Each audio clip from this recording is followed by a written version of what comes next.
श्री नवनाथ ढगे जी, Shri KB. सालुनखे जी, और आज जिनको जिताने की अपील करने के लिए आया हूं, हमारे लोकप्रिय नेता, आपके प्रत्याशी श्रीमान मंगेश चौहान जी। मंगेश आगे आओ, जरा जोर से ताली बजाओ। श्री अमोल चिमनराव पाटिल जी, अमोल जी आगे आइए, शिवसेना के प्रत्याशी है। श्री किशोर अप्पा पाटिल जी, किशोर भाई आगे आइए। तीनों के लिए जोर से ताली बजाओ जरा। और आज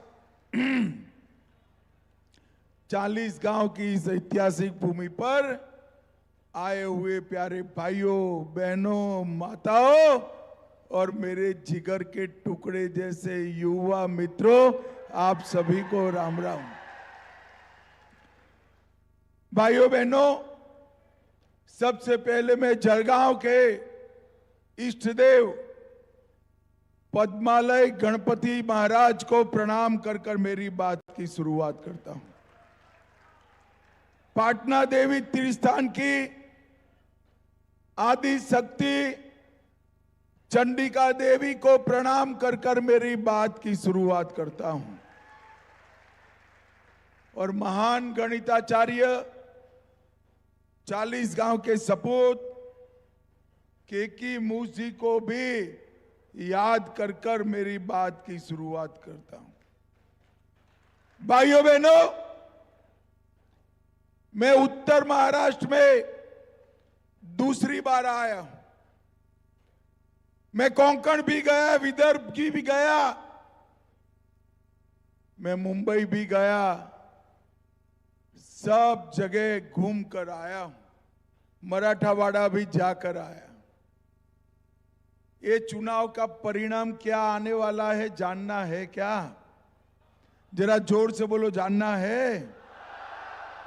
देखो 40 गांव वालों, 23 तारीख को अघाड़ी का सुपड़ा साफ होने वाला है। अरे शिवराय के महाराष्ट्र में महायुति की सरकार बनने वाली है। महायुति की सरकार। एक कांग्रेस पार्टी लोकसभा चुनाव के बाद राहुल बाबा बड़े उत्साह में आ गए। हरियाणा का चुनाव आया, हम जीत जाएंगे, हम जीत जाएंगे, हम जीत जाएंगे, और परिणाम आया तो टाई टाई फीस हो गया। हरियाणा में भाजपा सरकार बनी। झारखंड के अंदर आज मतदान होने वाला है, हो रहा है। झारखंड के अंदर भी भारतीय जनता पार्टी की सरकार बनेगी और महाराष्ट्र में महायुति की सरकार बनने वाली है। भाइयों बहनों, क्योंकि कांग्रेस पार्टी केवल और केवल झूठे वादों के आधार पर और जनता को गुमराह कर कर अपनी राजनीति आगे चलाती। अभी महाराष्ट्र में ही राहुल बाबा साहेब आंबेडकर ने जिसको बनाया वो संविधान लहरा रहे थे। संसद में शपथ ली तो भी वो संविधान की शपथ ली। और जब कुछ पत्रकारों के हाथ में वो संविधान आ गया, उसके पन्ने खोले तो सारे के सारे कोरे पन्ने थे भाई, अंदर एक भी शब्द नहीं लिखा था। राहुल बाबा नकली संविधान दिखाकर आपने देश की जनता का विश्वास तोड़ा है। आपने बाबा साहेब आंबेडकर का अपमान करने का काम किया है। और जिस संविधान की दुहाई देते हो, वो संविधान को कभी आपने खोलकर पढ़ा है या नहीं पढ़ा है, वो भी मुझे मालूम नहीं है। भाइयों बहनों, एक कांग्रेस की पूरी राजनीति फरेब के आधार पर चलने वाली राजनीति। वो कह रहे हैं कि महायुति की सरकार बनने के बाद महाराष्ट्र में इन्वेस्टमेंट कम हो गया। 40 गांव वालों, वो उनके जमाने की बात है जब अघाड़ी की सरकार थी। एकनाथ शिंदे और देवेंद्र जी की, अजीत दादा की सरकार बनने के बाद 2 साल से एफडीआई में हमारा महाराष्ट्र पूरे भारत में नंबर 1 है, नंबर 1। और जो सारे विकास के काम पहले देवेंद्र फडणवीस सरकार ने किए थे, वो सारे विकास के काम अघाड़ी की सरकार ने बंद कर दिए। उसको फिर से एकनाथ जी और देवेंद्र फडणवीस ने चालू करने का काम किया है। भाइयों बहनों, आपका एक वोट सिर्फ मंगेश जी को विधायक नहीं बनाएगा, आपका एक वोट महाराष्ट्र की लाडली बहना के अकाउंट में 2100 रुपया जमा करने वाला। आपका एक वोट महाराष्ट्र के किसानों के बैंक अकाउंट में अभी 12,000 रुपया आता है। आपका ये वोट उसको 15,000 बनाने का काम करने वाला है। आपका एक वोट महाराष्ट्र में एमएसपी के ऊपर 20% भावांतर योजना से किसानों के अकाउंट में पैसा देने वाला आपका एक वोट बनने वाला है। और आपका एक वोट भारत के भविष्य को मजबूत करने वाला। भाइयों बहनों, 10 साल तक सोनिया गांधी मनमोहन की सरकार चली।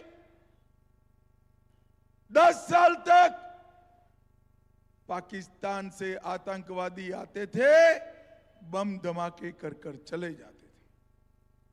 मुझे बताओ भाइयों बहनों, इस देश से आतंकवाद और नक्सलवाद समाप्त करना चाहिए था या नहीं करना चाहिए था? जोर से बोलो, करना चाहिए था या नहीं करना चाहिए था? 10 साल तक वोट बैंक की राजनीति में इस सोनिया मनमोहन सरकार ने कोई कदम नहीं उठाया। 2014 में आपने नरेंद्र मोदी की सरकार बनाई। उरी और पुलवामा में उस वक्त भी हमला हुआ। 10 ही दिन में मोदी जी ने सर्जिकल स्ट्राइक, एयर स्ट्राइक कर कर पाकिस्तान के घर में घुसकर आतंकवादियों का सफाया किया। मोदी जी ने इस 10 साल के अंदर पूरे देश से नक्सलवाद को लगभग समाप्त कर दिया। मैं आज कहकर जाता हूं 40 गांव वालों, आने वाले 26 के 31 मार्च को, 31 मार्च 2026 को इस देश से नक्सलवाद समाप्त हो जाएगा। मोदी जी ने चंद्रमा पर चंद्रयान भेजा। चंद्रमा के दक्षिण ध्रुव पर अगर किसी का यान सबसे पहले उतरा तो हमारे भारत का यान उतरा। और मोदी जी ने वो पॉइंट भी शिव शक्ति पॉइंट के नाम से रखकर शिव और शक्ति को चंद्रमा पर पहुंचाने का काम। भाइयों बहनों, मोदी जी ने न केवल भारत को सुरक्षित किया है, भारत को समृद्ध करने का काम भी मोदी जी ने किया है। ये मनमोहन सिंह सरकार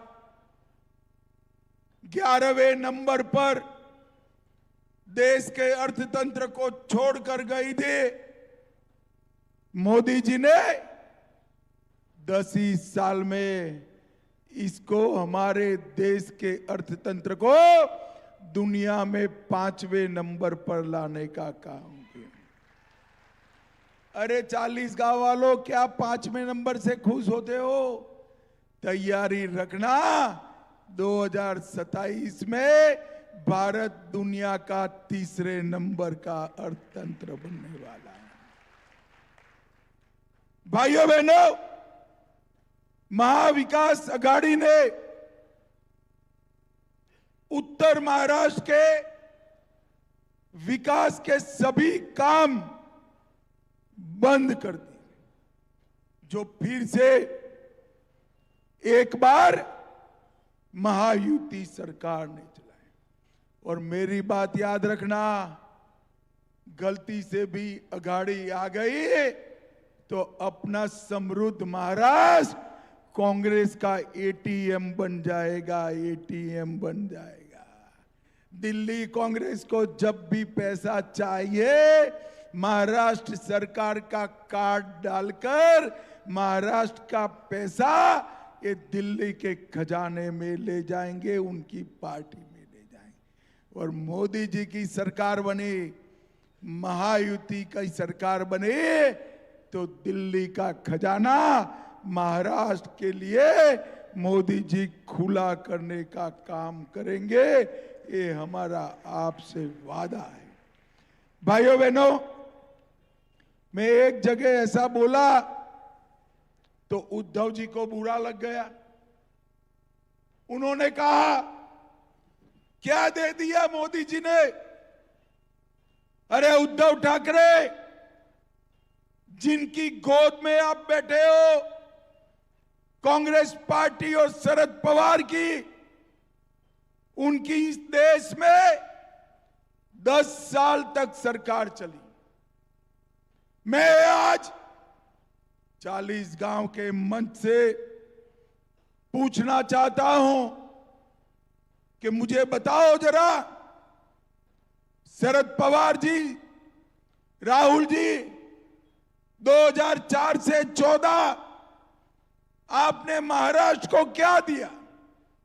नहीं बताते हो। मगर मैं भी तो बनिए का बेटा हूं, हिसाब लेकर आया हूं पूरा। बताना चाहिए या नहीं बताना चाहिए? भाई जोर से बोलो, बताना चाहिए या नहीं बताना चाहिए? ध्यान से सुनना, 2004 से 14 केंद्र सरकार जो कांग्रेस की थी, उसने 1,91,000 करोड़ भेजा। कितना भेजा भाई? ध्यान से सुनो, 1,91,000 करोड़ रुपया।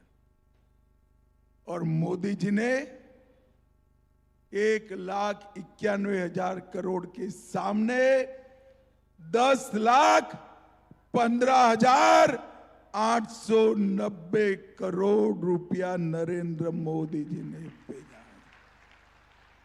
अगर आघाड़ी आई तो यहां का पैसा कांग्रेस पार्टी चलाने के लिए ले जाएगी, और महायुति आई तो दिल्ली का खजाने का पैसा शिवराया के महाराष्ट्र के विकास के लिए आएगा, विकास के लिए। अभी अभी मोदी जी ने वाधवान पोर्ट जो एशिया का सबसे बड़ा पोर्ट बनने वाला है, जिससे महाराष्ट्र के अर्थतंत्र को बड़ी गति मिलने वाली है। 70,000 करोड़ रुपए से वाडवान पोर्ट की शुरुआत करने का काम नरेंद्र मोदी जी ने किया।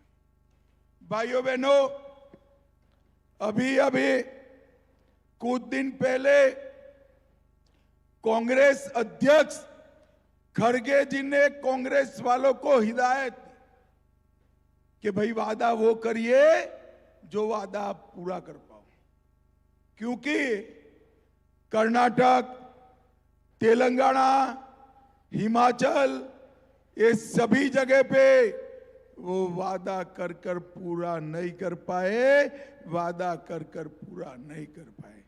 मगर मैं आज कहता हूं, मोदी की गारंटी पत्थर पर लकीर होती है, पत्थर पर लकीर होती है। आप एक बार महायुति की सरकार बनाइए, लाड़की बहन योजना में 1500 की जगह 2100 रुपया दिया जाएगा। किसानों का ऋण माफ कर दिया जाएगा। किसान सम्मान निधि 12,000 से 15,000 करेंगे और वृद्धावस्था पेंशन 1500 से बढ़ाकर 2100 रुपया करने का काम करेंगे। 10 लाख युवाओं को 10,000 रुपया मासिक ट्यूशन फीस देंगे। 45,000 गांवों में पांधन रास्ते बनाएंगे। आंगनवाड़ी और आशा वर्कर का मासिक वेतन 15,000 कर 5 लाख तक का उनका बीमा भी देने का काम करेंगे। अभी मोदी जी आयुष्मान भारत योजना में परिवार को 5 लाख तक का इलाज मुफ्त कराते हैं। किसी भी आय वर्ग के वरिष्ठ व्यक्ति अगर परिवार में है 70 साल से ज्यादा उम्र के, तो और 5 लाख तक का इलाज उनके लिए मुफ्त करा दिया जाएगा। और हम महाराष्ट्र की इकोनॉमी को $1 ट्रिलियन की बनाने का काम करेंगे। भाइयों बहनों, मुझे बताओ जरा, ये कश्मीर जो है ये हमारा है या नहीं है? अरे जोर से बोलो, है या नहीं? ये धारा 370 हटानी चाहिए थी या नहीं हटानी चाहिए थी? अभी अभी ये राहुल बाबा की पार्टी कांग्रेस पार्टी जम्मू कश्मीर विधानसभा में एक प्रस्ताव लेकर आई कि हम धारा 370 वापिस लाएंगे। भाइयों बहनों, मैं आज 40 गांव के मंच से राहुल बाबा को कहने आया हूं, आपकी चौथी पीढ़ी भी आ जाए ना, धारा 370 वापिस नहीं। भाइयों बहनों, एक कांग्रेस पार्टी ने कभी भी अपने परिवार के आगे नहीं देखा। नेहरू जी, इंदिरा जी, राजीव जी, इनके नाम पर ही संस्थान खुले। भारतीय जनता पार्टी ने उत्तर महाराष्ट्र यूनिवर्सिटी का नाम वाहिणाबाई चौधरी यूनिवर्सिटी कर कर उत्तर महाराष्ट्र का सम्मान करने का काम। हमारी मराठी भाषा को मोदी जी ने क्लासिकल लैंग्वेज का स्टेटस दिया। पवार साहब, इतने साल तक मुख्यमंत्री केंद्र में मंत्री रहे, आपने कभी मराठी को क्लासिकल लैंग्वेज का स्टेटस नहीं दिया। नरेंद्र मोदी जी ने मराठी भाषा को क्लासिकल लैंग्वेज का स्टेटस देकर महाराष्ट्र का सम्मान करने का काम किया है। हमारे ये जो उम्मीदवार है, मैंने आने से पहले इनके काम का सूची मांगा, तो मुझे डर लगा कि मेरे क्षेत्र में अगर ये मंगेश का सूची कोई पढ़ दे तो मुझे दूसरी बार चुनने में दिक्कत हो जाए। इतने सारे काम मंगेश भाऊ ने एक विधानसभा में किए। 2300 करोड़ रुपया एक छोटी सी विधानसभा में खर्चा मंगेश भाऊ ने किया है। हमारे गिरीश जी, एक कुछ नहीं है, बैठ जाओ भाई, बैठ जाओ बैठ जाओ बैठ जाओ बैठ जाओ।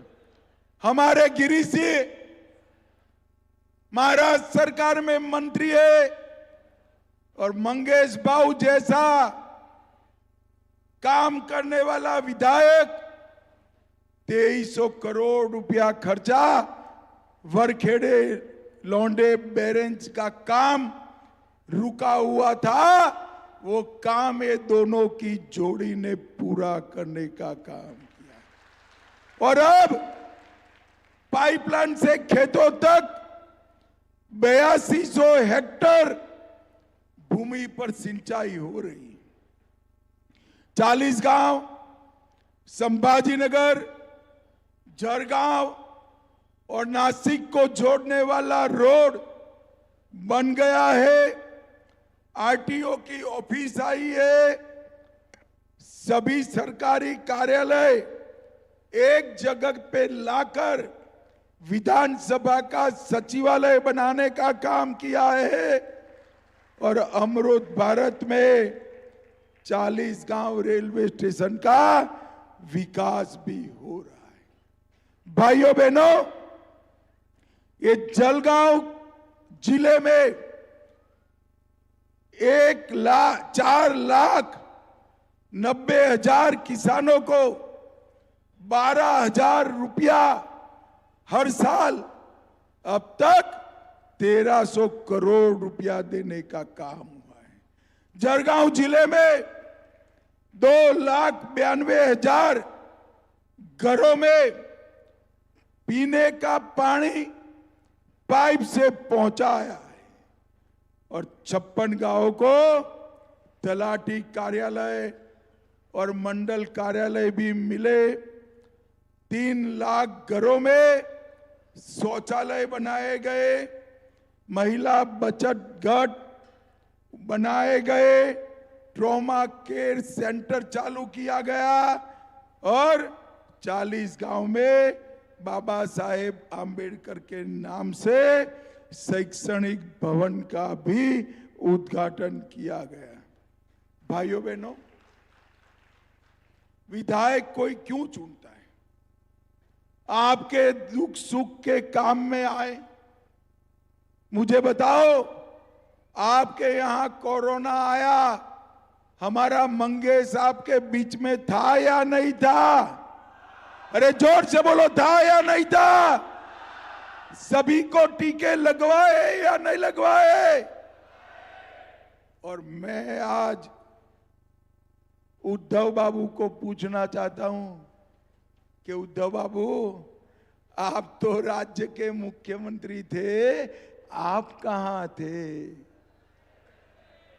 भाइयों बहनों, मैं गृह मंत्री के नाते पूरे देश के कोरोना के खिलाफ मुख्यमंत्रियों का कोऑर्डिनेशन करता था। हमारे उद्धव बाबू पूरे देश में एकमात्र मुख्यमंत्री थे जिन्होंने कोरोना में घर के बाहर नहीं निकले, घर के बाहर नहीं निकले। ये महाराष्ट्र को बचा सकते हैं क्या? जोर से बोलो, बचा सकते हैं क्या? भाइयों बहनों, एकनाथ शिंदे, देवेंद्र फडणवीस और अजीत दादा की टीम ही महाराष्ट्र को आगे ले जाने का काम कर सकती है, आगे ले जाने का काम। भाइयों बहनों, आज मैं यहां आया हूं तब आप सभी को एक वादा कर कर जाता हूं, हमारे मंगेश को जिता दो, उसको बड़ा आदमी बनाने का काम भारतीय जनता पार्टी। मुझे बताओ, जिताओगे क्या? अरे जोर से बोलो, जिताओगे क्या? कमल के निशान पर बटन दबाओगे? धनुष बाण के निशान पर बटन दबाओगे? महायुति की सरकार बनाओगे? मोदी जी के हाथ मजबूत करोगे? तो मेरे साथ दोनों हाथ उठाइए, उठाइए, विजय के संकल्प की मुट्ठी भींचे और प्रचंड आवाज से बोलिए, जय जय जय जय जय शिवाजी, जय जय जय जय जय भवानी, भारत माता की जय श्री राम, जय जय श्री राम। भाजप महायुती आहे, तर करती आहे, महाराष्ट्राची झाली करती सुसाट, जनतेचे मिळाले प्रेम त्यानंतर मी सुनील निकम आपल्याला विनंती करते, आपण आभार मानावेत. ते विशेष विशेष सन्मान अमित भाईंचा, चाळीसगाव तालुका अध्यक्ष, शहराध्यक्ष, संयोजक आणि सभाप्रमुख यांच्यावर सुनील निकम साहेब आभार मानतो.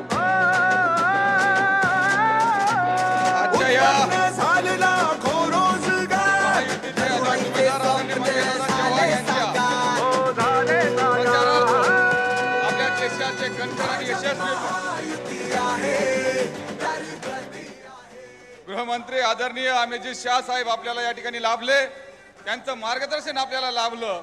एवढ्या मोठ्या संख्येने आपण सर्वजण उपस्थित झालात, आपल्या सर्वांचं मनापासून आभार मानतो आणि आपल्याला विनंती करतो, 20 तारखेला कमळ 2 नंबरचं बटन दाबून मंगेश दादांना पुन्हा दुसऱ्यांदा विधानसभेमध्ये पाठवूया ही विनंती करतो. भारतीय जनता पार्टी महायुतीचा, भारत माता की, एकच वादा, एकच वादा, दादांचा दादा, दादांचा दादा, विकासाचा वादा, विकासाचा वादा, गोरगरिबांचा दादा, अरे ताईचं मत, लाडक्या बहीणचं मत, भारतीय जनता पार्टी महायुतीचा. धन्यवाद. फक्त सुकाळ भाजप महायुती